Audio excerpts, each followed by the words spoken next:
नमस्कार दोस्तों, the Android guide channel में आपका स्वागत है। तो दोस्तों आज की इस वीडियो में मैं कंपेयर कर दिखाने वाला हूँ Redmi Note 7 Pro और Asus के Zenfone Max Pro M2 का। सो ये जो दोनों फोन है वो 13,999 रुपीज में अवेलेबल है। आप खरीद सकते हैं इसको 14,000 रुपीज में। ये बहुत ही बेहतरीन फोन है ये दोनों।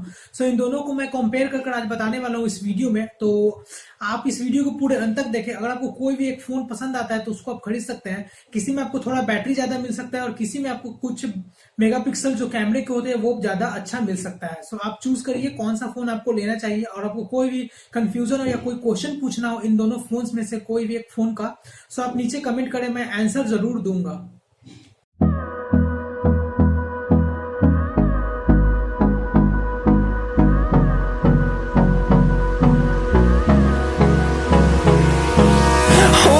Close till I get up. Time is barely on our side. I don't wanna waste what's left.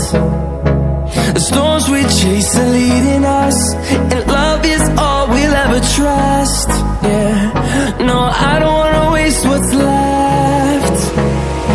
And on